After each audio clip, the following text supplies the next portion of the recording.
Hablaremos hoy de comportamientos extraordinarios de filósofos antiguos. Cuando digo extraordinarios quiero decir más bien demenciales. Así que atención. Yo creo que alguna vez hablamos de Aristóteles, que no toleraba quedarse dormido y había inventado un aparato, un mecanismo que le garantizaba permanecer despierto. Después, Heráclito, el oscuro de Éfeso, que creía que untándose con estiércol y ubicándose al sol conseguiría expulsar las fiebres que lo aquejaban. En verdad se murió, con lo cual las fiebres verdaderamente se fueron, ya que los muertos carecen de toda calentura. Hoy hablaremos de Diodoro de Megara, que vivió en el siglo IV a.C. Nació en Iaso, en el Asia Menor, que entonces era Grecia. Pero después pasó a enseñar en Megara. Cuentan que en Megara había sitios en los que se armaban unas competencias lógicas y dialécticas que se tomaban bien en serio. Era el deporte preferido de los griegos de entonces. Y perder en una de esas competencias de razonamiento era humillante. Los alumnos de los maestros perdedores solían abandonarlos para pasar a formar parte del alumnado de los más veloces, los más cancheros, ¿no? Bien, muchos maestros trabajaban con incongruencias del lenguaje, con pequeñas paradojas. Se le atribuye a Diodoro de Megara la siguiente invención. Lo que no has perdido lo tienes, decía Diodoro de Megara. Entonces, el primer asunto, el primer engaño se trataba de hacer que alguien admitiera eso. Lo que no has perdido lo tienes, ¿no es cierto, Patricio? Sí, decía Patricio. Si no lo he perdido, tengo, ¿no es cierto? Bueno, una vez que el tipo aceptaba esto, y era frecuentemente aceptado, erróneamente, Diodoro continuaba con la pregunta: ¿no has perdido unos cuernos? Y el tipo decía: no he perdido unos cuernos. Entonces Diodoro decía: pues entonces los tienes. Tienes que admitir que no habiéndolos perdido, tienes cuernos.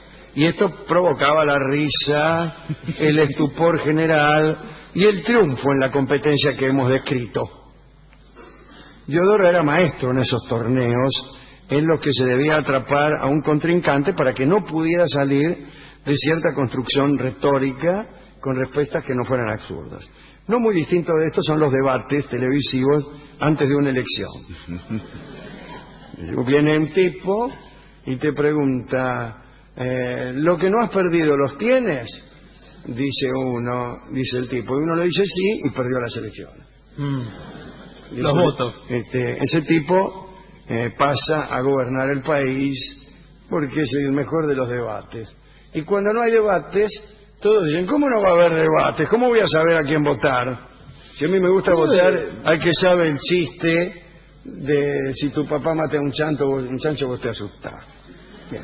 Usted sabe que últimamente se están decidiendo las elecciones por los debates televisivos. Naturalmente, me parece horroroso. ¿Cuál es la principal virtud para gobernar una nación? ¿Ser un vivillo de retruques de debate? Claro. Que usted nombre... ¿Lo conoce a Prada? Le dice uno. ¿Qué Prada? Pregunta. El que te encajó una patada. Ganó la elección. Ganó las elecciones. Y después sigue aplicando esa forma de inteligencia en los asuntos de Estado. Bien, algunas de estas gracias, como hemos visto, todavía no han podido ser eludidas. Pero hay paradojas que han quedado irresueltas y que son mucho mejores que esta estúpida de Diodoro, ¿no? Digo las aporías de Zenón, la famosa flecha eleática, que para llegar a un lugar tiene que recorrer primero la mitad del trayecto y después la mitad de la mitad y después la mitad de la mitad de la mitad, etc.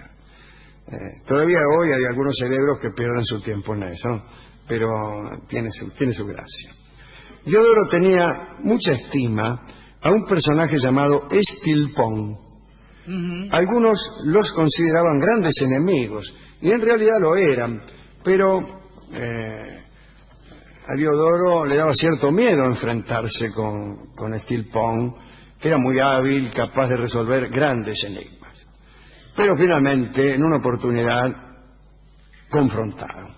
Diodoro y Stilpon se encontraron en una competencia en la que, según la crónica, participó como juez Ptolomeo Soter, que no era otro que el rey de Egipto. Parece que Ptolomeo se había acercado a Megara para ver aquella competencia y lo nombraron jurado. Bueno, a la hora establecida, en la gran sala de un palacio, Stilpon se puso de pie y planteó lo siguiente. A ver, honorable Diodoro, ayúdame, te ruego, a salir de este problema. Me he dado cuenta de que nadie en verdad puede decirse mortal. Los vivos no pueden decir he muerto sin mentir. Y los muertos nada pueden decir.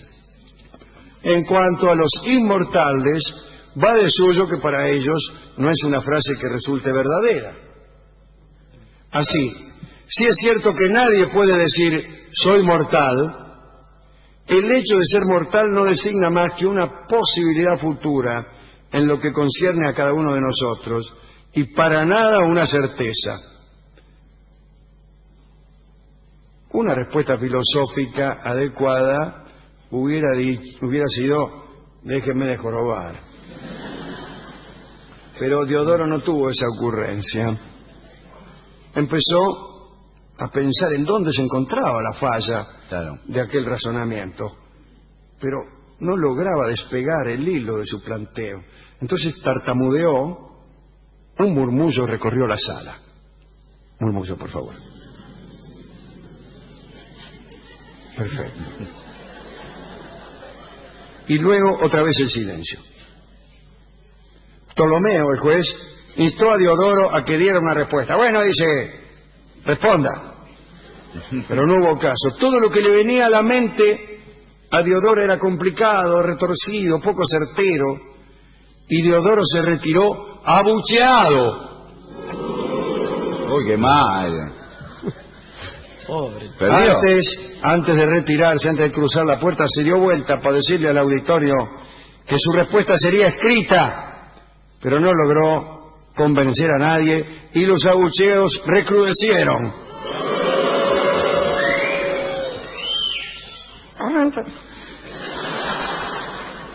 Cuando llegó a su casa llamó a su escriba y le dictó una respuesta sabia y argumentada. A la mañana siguiente la leyó y no le gustó. Entonces pensó dos cosas: que estaba viejo y que había perdido. Pero se le ocurrió de pronto un argumento irrefutable y se presentó al otro día ante la sala y dijo que el mejor modo de acercar la aseveración soy mortal al suceso era del siguiente modo.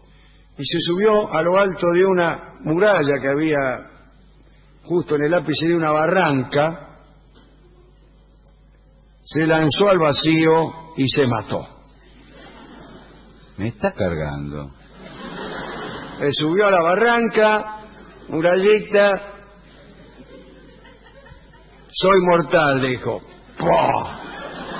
Y se mató. ¡Ganó! Se mató, la mostración ostensible de la que hablaba Bertrand Russell. Decía que era lo mejor, cuando uno quería mostrar un huevo, lo mejor era agarrar un huevo con la mano y exhibirlo.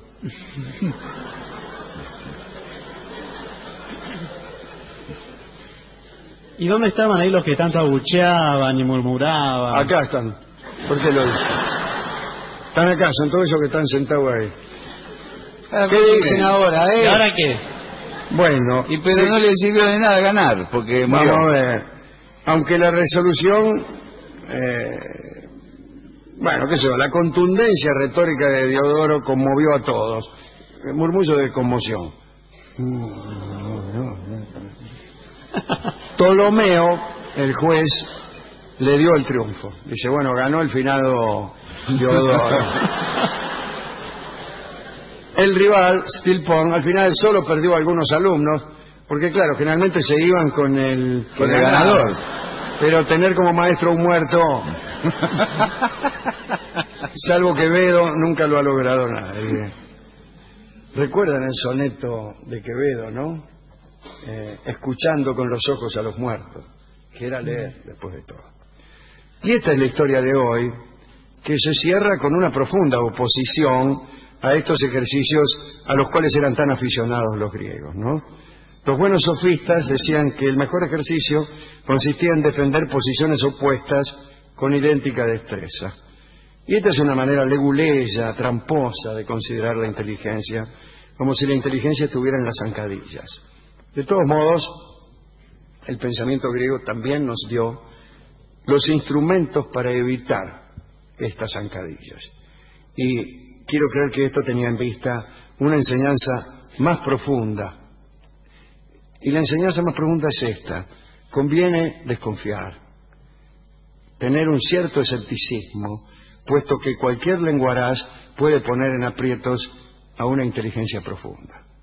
Repito, conviene desconfiar y mantener un cierto escepticismo, puesto que cualquier lenguaraz puede poner en aprietos a una inteligencia profunda. El amigo Unamuno hablaba de una virtud que a él le parecía letal para la inteligencia, que es la facundia, esa rapidez, ese ingenio que tienen algunos, que suele oscurecer la naturaleza más profunda de algunos asuntos. Y él decía, Unamuno decía que él prefería la inteligencia seca, austera, de pocas palabras. Cierto día hablaremos, algún día hablaremos, de un estilo argentino en las artes, en la literatura, pero también en lo actoral, que es un estilo de demasiadas palabras, de demasiada viveza, gente que está todo el tiempo en estado de efervescencia. Unamuno detestaba eso, y el arte argentino en una época también. Nuestros mejores exponentes artísticos son austeros, son muy austeros. Bueno, así que, si ustedes me permiten, dedico a esa austeridad esta charla de hoy sobre el amigo Diodoro de Megara, que se mató para demostrar que tenía razón.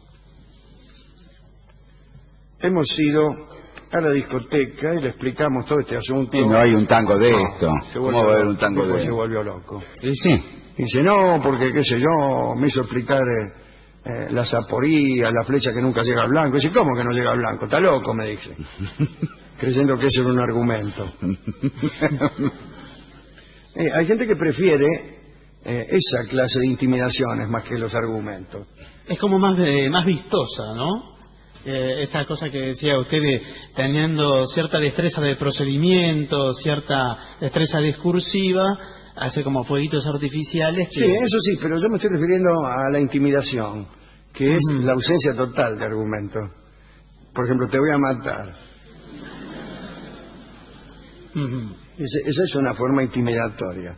Así como mostrar un huevo es la mostración ostensible de un huevo, el argumento intimidatorio es: si no hables más porque te fajo. O está la otra falacia, que también tiene un nombre que mentábamos el otro día, y usted que habla que se casó 7 veces. Eso sí, desviar la atención del teorema de Pitágoras. No, eso pasa, en la política, en los debates televisivos pasa todo el tiempo. Por eso no hay que votar al que gane los debates. Claro. Muy bien. En la discoteca finalmente nos dieron un bello tango que alude a la barranca de la cual se tiró el pobre Diodoro de Megara para hacer ver que tenía razón. Y se llama La Barranca. Yo cada vez que oigo La Barranca me acuerdo de Diodoro de Megara volando en dirección en dirección a la razón finalmente. La Barranca va a ser cantada por uno de nuestros grandes cantores, que es Charlo.